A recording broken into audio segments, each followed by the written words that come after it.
Yeah, I'll just make sure the recording is on. Otherwise, we'll turn out like Red Bull before the last race, going all well and good and then crashing out.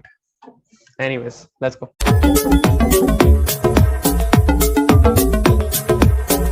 Hi, folks. Welcome to episode 10 of the F1 Grid View, a whole new season 2022 of this championship.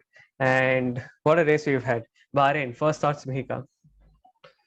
It was pretty eventful, I must say. Yes. Unexpected end. I mean, I expected the winners, but yeah, Winners, yes, not the third place. correct. Okay, so just to introduce you all again before I jump into this, my name is Harsh Sangvi. That is with me, Mehika Shah, and we are Team F1 Grid View. And yeah, we analyze the races. We discuss the races if it's the first time in this new season. So please like, share, and subscribe. And yeah, we'll be getting into this race in depth.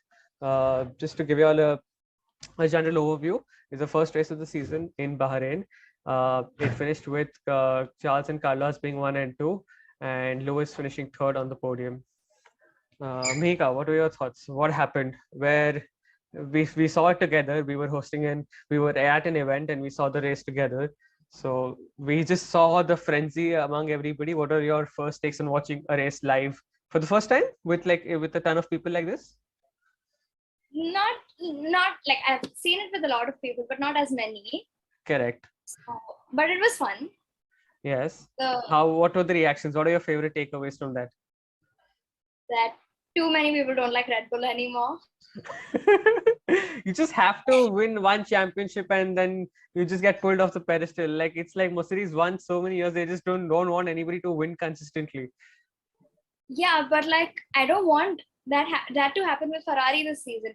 I don't want it to be a very constant season for them, so that the race winner is like the championship winner is decided very early on in the season. I don't want that. Fair. I don't think anybody wants that.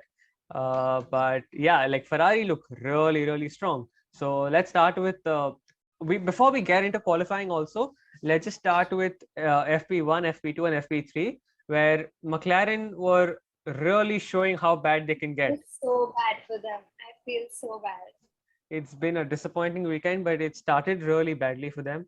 It just kept going worse. And getting into the free practices, we did see that Mercedes were not really sandbagging, and they really did lack the pace that the Red Bull and the Ferraris had, and that clearly showed. So come Saturday afternoon, sorry, it was something with most of the Mercedes engines. Yes, like, most of the Mercedes. McLaren was not doing good. Williams was not doing good. Aston Martin suffered really badly. Yeah. And on the contrast, all the Ferrari teams did actually do pretty well. They were showing strong pace through the free practice sessions also. So get cut to Saturday afternoon, Saturday evening, late night in Bahrain, and we had the qualifying one. Started off pretty much as usual, 20 cars. We expected both the HAASes to go out. We expected one of the Williams to stay in, one of the Williams to stay out, both the Alphas to go out, and that would be the top 5 eliminated. But surprise, you had Yuki going out. Yeah, it was a very different qualifying, I would say. Like, yes, from the last season, what we have seen right now, seeing such a qualifying was very different, especially after such a long break. Yeah, that's true. And I know you don't want to say it, but Yuki went out. So did Nico. Oh, Nico Hülkenberg was back replacing Sebastian Vettel this time because Seb had COVID. Stroll got eliminated. So did Latifi. And Mika, who finished P18 and got eliminated. Sorry, I just couldn't say it. The words were not coming out. Daniel Ricciardo. I mean, he's had a couple of bad races last year as well. It's not that it was all smooth sailing for him last year, but this year the car really looks bad. He takes time to adjust to new cars. He didn't have time in the second testing because of COVID. So it all came down to the 3 practices that they had. And McLaren didn't perform well during the practices as well. So it was a very tough time, not just for Daniel, but for Lando as well. Yeah, the car really didn't do well. So if you see, I don't know how much you noticed in the race, they tried 3 different compounds in the race. They tried all the compounds they had. Not a lot of teams did that, but I think they did. They realized that this race was already gone from their hands. There was nothing they could do to savor it. So they treated this race also as a test practice and tried getting all the compounds in, which I thought was a very smart thing to do. But yeah, clearly this kind of layout and this track and this setup of this car is clearly not going to work for them, and they will have to think of better ways if they want to stay with the top. So yeah. So you had these 5 going out in the first round. Mick Schumacher and Zhou made it out of the Q3, which is very impressive on his first run for Zhou, and nobody expected. Not a lot of people expected HAAS to make it to a lot of Q2s, but Mick did, and so did Kevin. So he made it to Q1 as well. He did make it to Q1 as well. So you had Q2 coming up next, where you have Esteban Ocon getting out, Mick Schumacher, Norris, Albon, and Zhou getting out of Q2. Nicholas Latifi is making out a habit of just being one-upped by his teammate. Last year it was George who kept like beating him in the qualies, and this time it's Alex, and it's the first time Alex is also in the new car. So I think Nicholas will have to step up if he wants to show how he has been the experienced driver in the team. Yeah. So Q1, what transpired in Q1, Mihika? Q1, the last 2 minutes were just amazing. Oh, they're always a mayhem. They're always a mayhem. Like I genuinely didn't think Charles would make it to B1, but he did. Yeah. So the best part for me was Alonso didn't have tires left, nor did Kevin and Gasly. So those 3 did not come out for any rounds except at when there were 2.5 minutes to go. They went out, took an out lap, and they just went for one qualifying session. And Kevin made it to P7 with that. Alonso made it to P8, and which was very impressive. It was really nice. It was really good, but a big loser in this. It's really good to see a good mix of most of the teams in the top, even if McLaren and Williams weren't there. But these are the teams you don't usually see coming to Q1. Yeah, but I think you're going to see a lot of them this year, repeatedly. Yeah, HAAS looks really good. They look really good. Really prepared. They look really prepared. The Mazepin money served them well. And I hate to say that, but they have. One big loser, or somebody who lost quite big. I won't say big loser, but somebody who lost quite big in the Q1 was George Russell, instructed by the Ferrari team not to push too hard in his out lap, and that resulting him in not warming up his tires well enough to go for a quicker lap and finishing P9. And all the clips of last year where he said Bottas is in a Mercedes and he should not be fighting for P9 resurfaced. And I mean, it's his first race in his new team, but hard luck to George Russell.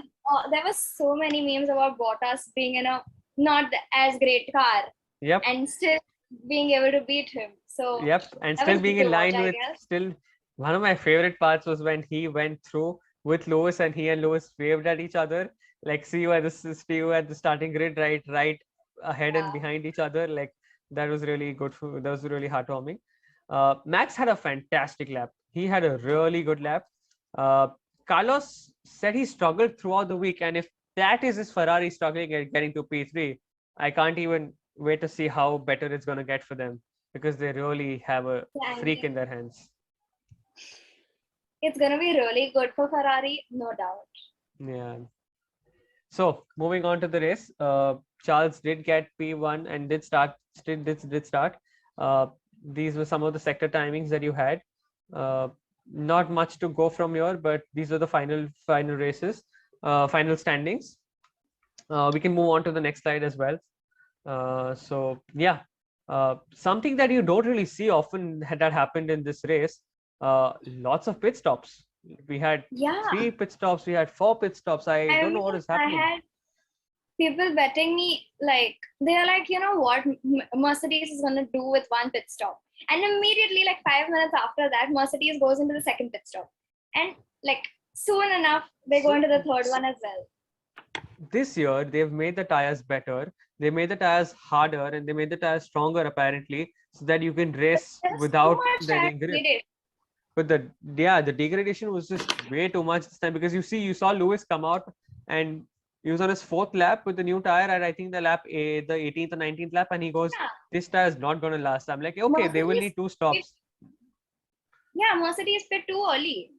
They pit too early, but I don't think that was a bad call. Seeing if everybody was going to do 2 or 3 stops, I think that was a That is perfect call that they made. But yeah, I was very shocked with the 3 stopper. But But I yeah, was this is expecting them to move to a harder tire on the second one than a correct. medium. Correct. Most of the teams did go for a medium tire. Yeah.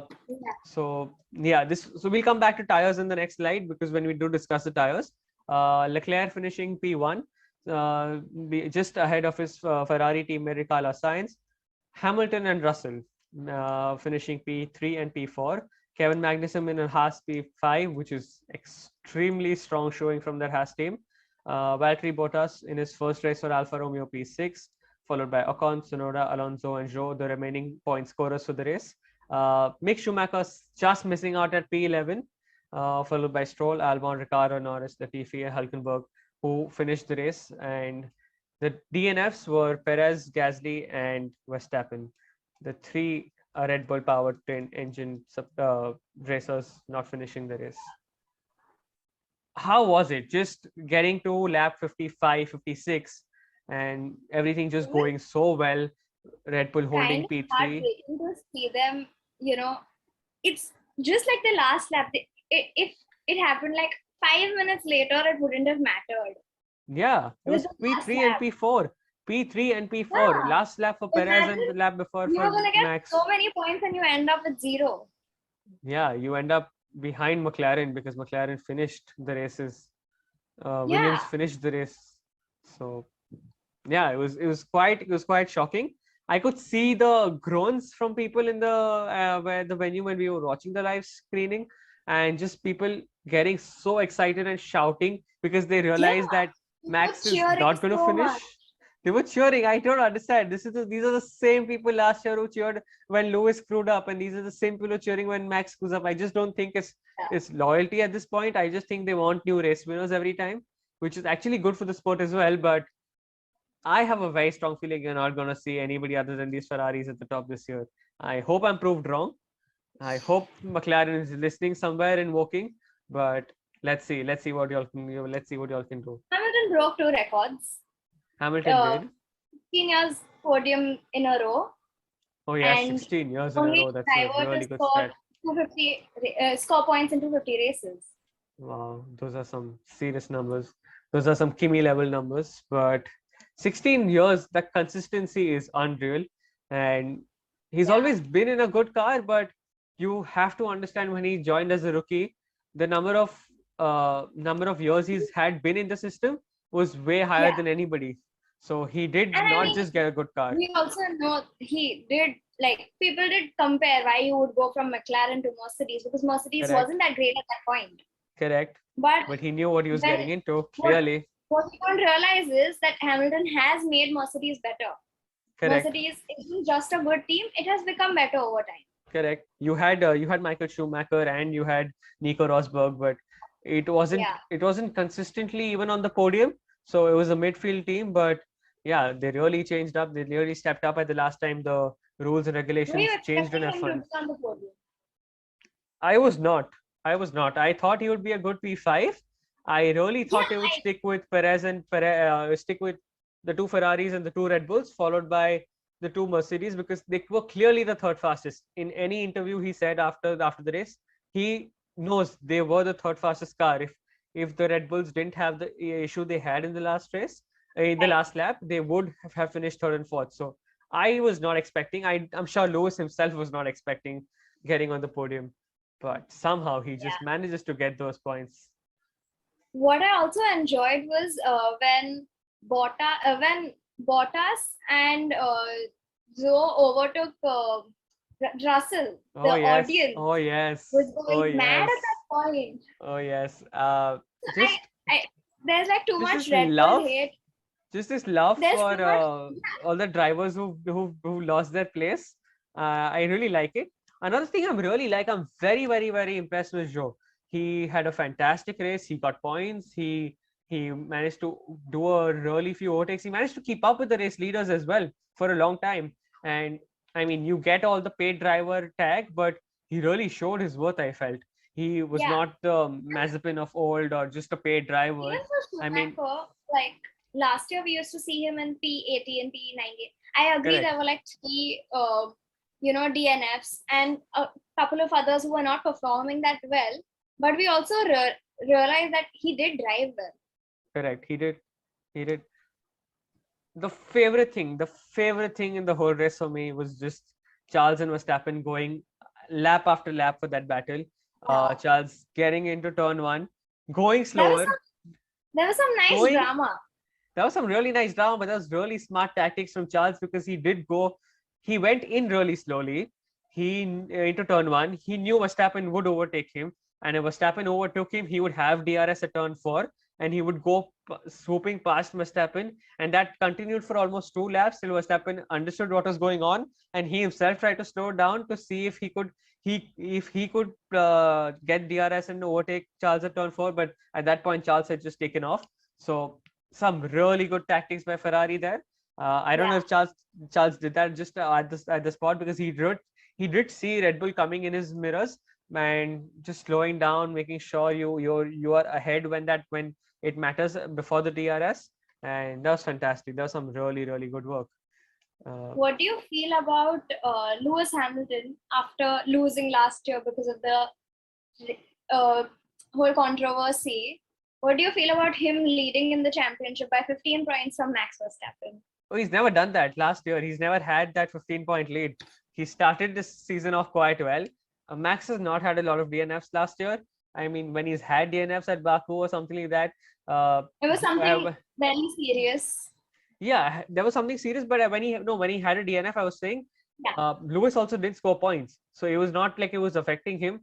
When it did at Silverstone, he had a good enough lead that he had built up at Austria at the Red Bull Ring also, so he didn't need that. So when he did get 0 points, and when Lewis did end up winning the British Grand Prix, it didn't affect him as much, and he never had. But since it's his first race, and Lewis has got a 15-point jump start, which has not happened last year. So I am actually very proud of that. Uh, yeah, I am not rooting for Lewis this year. I'm Ferrari all the way, like the colors obviously. But yeah, it won't be bad to see Lewis fight again. I have a very strong feeling if Lewis does end up winning this championship this year, this is the last we see of him. I'm making this call right now. I don't think he'll win, but if he does, we're not seeing him next year for sure. That's highly possible. Yeah. Another thing that is very serious is Mercedes have not done well as an engine team at all. We'll come back to that later. Sorry, we'll discuss. So new regulations, 18-inch tires. They are much heavier than the tires before. And one team who didn't do very well in the pit stops last year was McLaren, and it's good to see them. They've had the fastest pit stops. So for McLaren, Ferrari, Alpine, Williams, and other McLaren. Mercedes had some really bad pit stops yesterday. I think they're still getting used to the fact that the tires are much heavier. They weren't I think ready. I'm sure they've been practicing a lot with the tires, but in the race when the pressure is on, it's a little more difficult, I'm sure. But the heavier tires did make a difference, I think. You didn't see any under 2 pit stops that was so regular, especially by the Red Bulls. So I think these timings will improve as the season goes on. But good to see McLaren at the top for at least in something. Some positive out of this. This is very interesting to me. We've always had this stat, but it never interests me as much as it has this time, because we've had 3 or 4 three pit stops, and everybody's tried almost every set of tire. They've had some new tires, they've had some used tires. The only 2 shocking things to me was the 2 McLarens going into the race with mediums, and both of them were immediately at the back of the pack at P18 and P20 as the race started. So clearly showed that was not the right strategy call, and I think they were trying to go longer on those tires and maybe make up ground that way, but really the degradation was as severe that I don't think it affected anybody, and everybody had to come for 3 stops. And their engines not performing as well also, added up to it. Yeah. So all in all, it was not a very successful race. I think it's good that we have so many pit stops. There are more chances of people actually messing it up. There are more overtakes coming Yeah, out. There are people who are pushing on their out lap, and like you could hear Max so annoyed that he was told to take it easy on his out lap and not push. And Charles yeah, overtook him and he said, "I am never doing that again." And to see him get annoyed, because he also kind of figured that this race was slipping out of his hand and the only chance he had was pushing in the outlap. But if he pushed too hard, the tires would the not tires. last till the end. He would have to get a fourth pit stop, and obviously Red Bull did not want that. So, and he Yeah, was visibly upset. So yeah, that was this is a very interesting chart, I feel, in this particular race. Yes, sorry, moving on. You have anything more you wanted to add about pit stop? Sorry. no, nothing as such. Wow, Okay, that's what a, do you that's a have? lead and a half. That is a What do lead you and a half for Ferrari. what do you think about Haas being P3? I I love mean, it. I mean, I love going it. from P10 all season last year, more or less. Of course, they were only at P10. They had Yeah, 0 points. it They was didn't only score a them. point. Yeah. So, like, how did you feel about them? Honestly, I am extremely happy seeing Gunther just jump and smile and not using those F bombs and just those forking things coming out. It was just really, really, really sweet. I feel there's this video they put up on Twitter with of Kevin Magnussen's daughter in the car, and it is so sweet.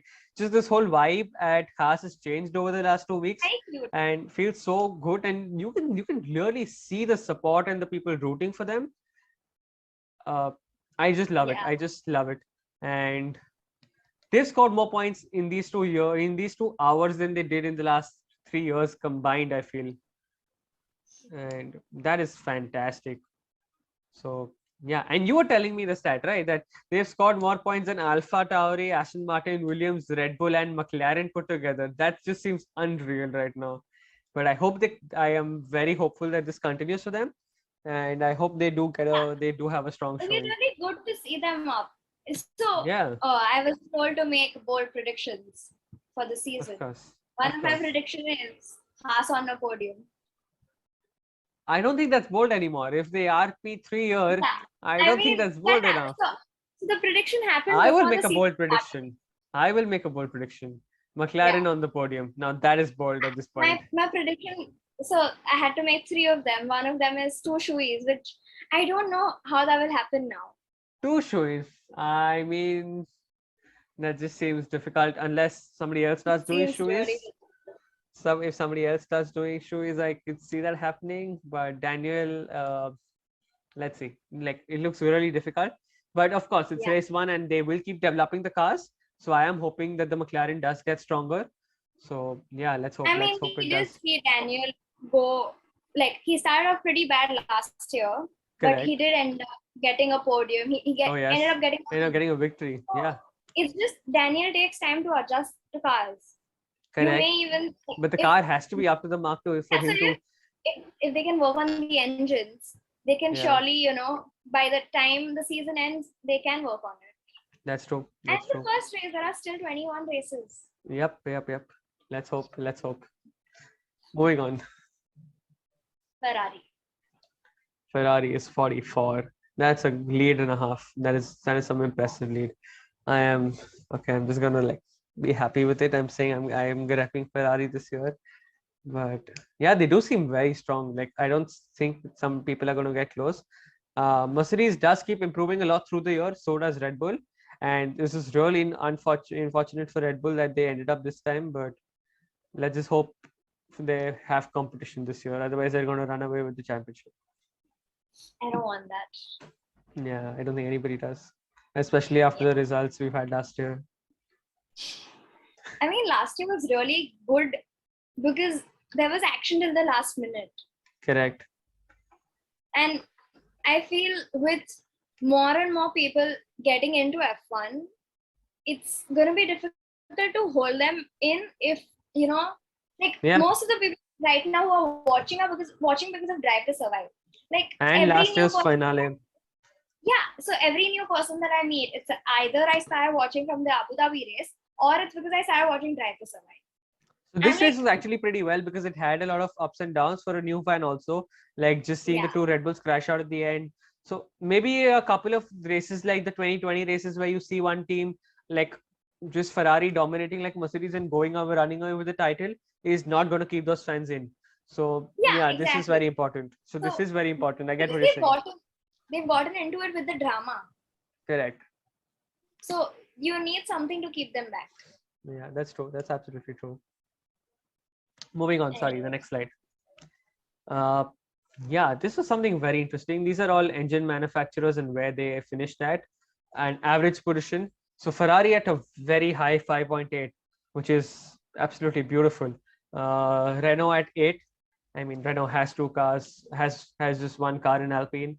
So Mercedes was really bad at 11.75. You don't expect that from an engine that is won 7 constructors in a row, and Red Bull having 3 DNFs and one finish in the points with Yuki. So their average position also being pretty low at 16.5. So Ferrari is just absolutely has got something just correct this year. They're doing pretty well themselves. HAAS is doing amazingly well, and so is Alpha. So 3 Ferrari teams are really rocking it. Yeah. This is a very interesting stat from our friend at Stats Guru. Sundaraman pulled this up, and yeah, go ahead, Mika, take it away.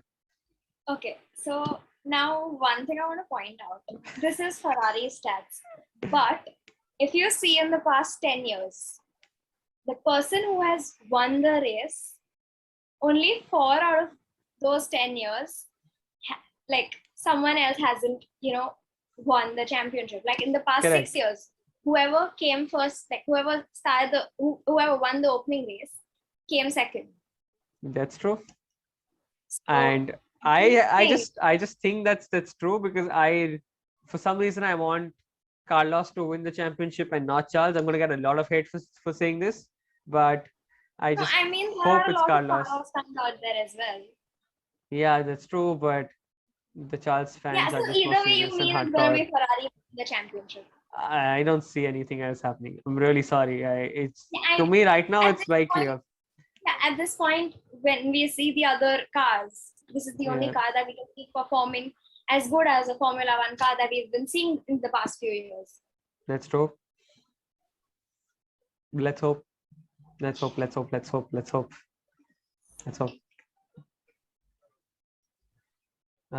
Yeah, so Ferrari is actually doing pretty well. Moving on to our last slide. So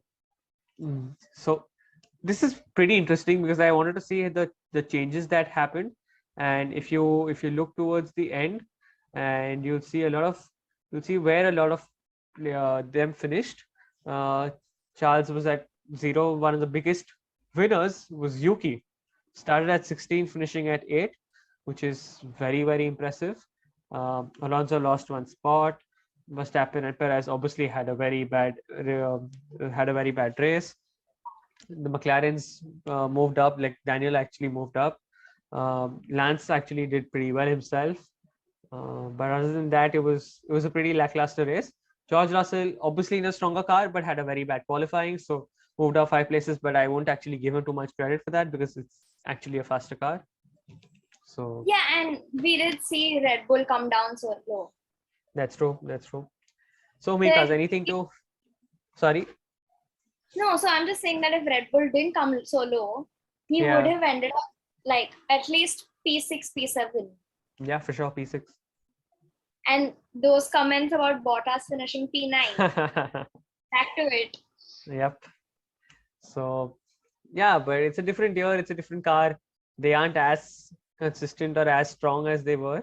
So, we'll see that over the season. Yeah, we will. They will get improving, I'm sure. Mika, anything last things to add before we get into our final part of the episode, which is the rating the drivers? Anything you wanted to add? Let's get to that. Starting from Pierre Gasly, good race, good qualifying. He was in the points before his engine, like he said, became a barbecue. Just got on fire, and at the exact same place where Roman had the whole incident himself. Yeah, so that was a little scary. But what do you think? How do you rate him out of 10? I think he did a pretty good job. Like for since we rate them over the weekend. Yep, we do. Not counting the race, his weekend was pretty good, I would Yeah. say. He started But then P10. He did qualify P10. yeah, and if you go to see, all the good cars didn't, most of them. Yeah. Yeah. So I would give that to him. Yeah. So I think a good 6, 7. I think a 7. 6.5, 7. Yeah. 6.5, 7 max. No fault of his own. I don't think there was anything he did particularly wrong. Yeah. Just this engine in his car gave up on him. Christian Horner did say later in the interview that the steering wheel issues he was having was because when they pit him and the car goes back on the floor, it actually hit the ground harder, and that wire did become off loose. So that was causing him an issue for him to drive, and then obviously the engine just gave up. I think a solid 8. Yeah, 8.5 for the overall weekend. Yeah. Sergio Perez started P4, same issues. I think a solid 8 year too. Like not much to. When he could. Yeah, he did well. He held his P4 for the longest time till the last lap itself. I think an 8 is good. Yeah. Nico had a lackluster race. Not much to say or talk about. A 4.5, 5, 4. Yeah. Similarly with Latifi also. 4, okay. 3.5, 4, 5. Like nothing major to show. I mean, Lando if these guys did DNF, he would have ended up finishing in the same position. P20. Yeah. Lando Norris. I don't think there's much to say about Lando and Daniel, because I don't know whether I should blame them or the car. Yeah, that's true. But yeah, they didn't have a very good weekend, so I'm just going to give them an average of 5 and just move on from there, because it's just sad at this point for McLaren, and I'm sure they will get stronger, because that's how strong the team is and Andreas Steidl is. But let's hope they just keep getting better through the season. Alex Albon qualified P14, finishes P13. Shows the car is better. He's out-qualified Latifi, so maybe 5 points for that. I think I'll give him a 6. Yeah, that's true. That 6 is a good figure, I feel, for him. Because like Mercedes engine. Yeah, that's true. Yeah. Lance also qualified P19, had a good lag, was somewhere in the between, had a couple of good pit stops, good overtakes, finished P12. I think that was a good race for him, considering they didn't qualify well enough. 6 points, 6, 7. Yeah, 6.5, 7. Mick Schumacher. Mick Schumacher had a good race. I just want to give him an 8 for coming out of finally getting into Q3. He did get into Q2. He did. Sorry, I meant Q2. He did, but he's got into Q2 last year with that shitty car also. So yeah, he did last year. I think I'm giving him a 7, just because there's a lot of scope of improvement, and I'm sure he will. He can, but I mean, the way these guys are rooting for Kevin Rear, I just want to see them root that way for Mick also, because he's had a rough year last year. He does deserve this redemption. Joe was extremely good. I was really impressed with the kid.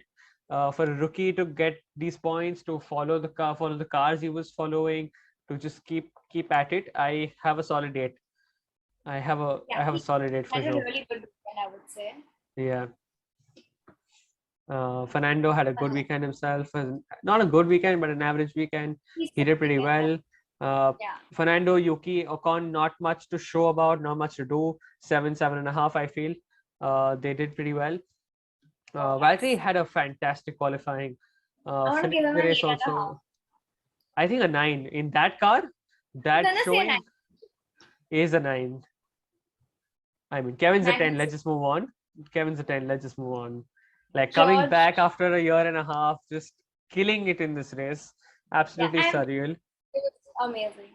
Like, this does look like they've just won the Grand Prix, doesn't it? Like, This is how good it is for HAAS. P5 is as good for HAAS in the past 3 years. Yeah, I'm sure he can get a better board this time. So with this sponsorship, he'll end up on a podium. He will. Fingers crossed for that. Russell had a bad qualifying. Russell had a bad qualifying, but he didn't make it up in the race. The car was strong enough for him to help him to get to P4. Yeah. I think a 7.5, with a lot of scope of improvement. Lewis Hamilton, how does he find himself in these situations where he just ends up on the podium? A solid 9 for me. Not really a 9, sorry, a 8.5. 8.5. 8.5. Because I mean, if Red Bull didn't mess up, he wouldn't have been on the podium. Correct, and they didn't qualify that well either. So yeah. Carlos, I still don't understand. I still don't understand how he keeps saying that he felt he was not up to the mark. He said it was his toughest race he's ever had because he was fighting the car. He was not getting up to speed of the car, but still finishing P3 in the qualifying and P2 in the race. I think that's a solid 9, and that only shows he's going to improve and improve and improve. So my money is on Carlos for the championship. Just very early predictions. Very early predictions, but yeah, Carlos. Charles. That was a solid race. It's a clear 10. He didn't put his foot wrong. He just went for it. It was a beautiful race. He showed me, like, I had my doubts why he was always preferred over Vettel as the golden boy going ahead. And like Verstappen showed us since a couple of years that Red Bull did make a choice, leaving a proven race winner in Daniel behind and going with this young rookie in Max Verstappen, that Ferrari has something on their hands which is really special with Charles, I feel. Yeah. So that's it, folks. That's it from this episode of the F1 Grid View. We will see you next week with reviewing the Jeddah Grand Prix. Make our thoughts for the Jeddah one. I'm really excited. It's a high I'm a little worried. Yeah, exactly. I'm a little worried. I'm just excited about the crashes that will happen. And I shouldn't say that. The crashes are a little scary. So is the Mercedes. Crashes being brought. So is the Mercedes car, which would look very strong last year at this point. But yeah, you never know. So let's hope we do get a stronger race, and let's hope we do have a fantastic result there. And we hope cars improve. Let's hope we have a good year. McLaren improves. We are going to have a fantastic year without us even hoping for it, I'm sure. So yeah, that's it, folks. Bye bye. Bye bye from me and Mika right here. Bye bye.